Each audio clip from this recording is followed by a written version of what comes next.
Regarde ce magnifique tableau. Ah oui, il est magnifique. J'aime particulièrement cette gamme de couleurs atténuées.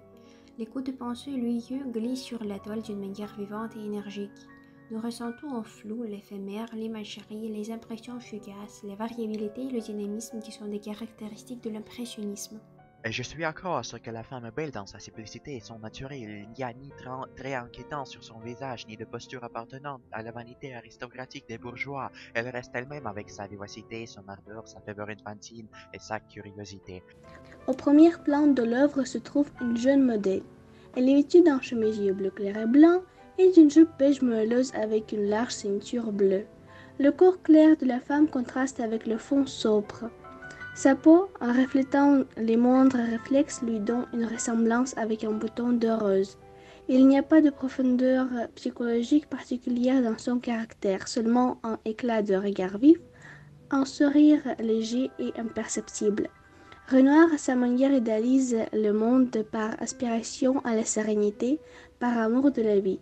Il regardait le monde avec un regard bienveillant, ne remarquant pas le mal en lui, ne ressentant que sa poésie.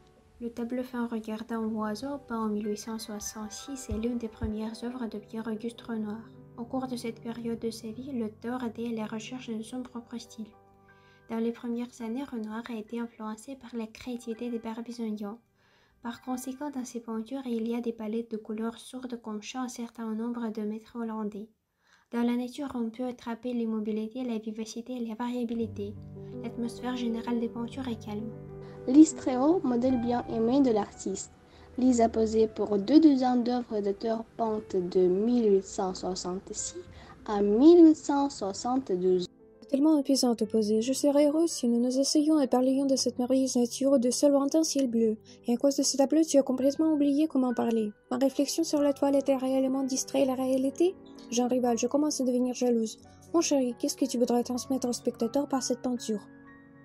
L'amour. Je vais être comme Titien. J'ai été inspiré par son œuvre Amour terrestre et Amour céleste. Je vais donc te représenter habillé comme l'amour de la terre, et nu comme une déesse. Ce sont deux états d'amour. L'amour conjugal, qui signifie l'amour pragmatique limité par des lois et des cadres. Et, au contraire, l'amour céleste, idéal, dévot, pur, ne nécessitant rien en retour. Les vêtements dans ce tableau seront une allégorie des restrictions qui entravent le sentiment sincère. On peut aussi voir le sens biblique. L'utilisation des vêtements nous rappelle constamment les bénédictions perdues et la punition qui a frappé les hommes pour avoir désobéi à Dieu. L'amour, mot polysémique, avec un sens à la fois contradictoire et en interdépendance, permet de maintenir une harmonie entre ces deux formes. J'espère que mon idée passera avec la censure. Sinon, je devrais recadrer mon tableau et ne laisser qu'une partie avec l'amour terrestre. Oh, c'est romantique, Pierre, tu garderas notre amour dans l'histoire. Cette toile en gardera toujours une partie en elle-même. Ne t'inquiète pas, mon ami, tu seras certainement compris.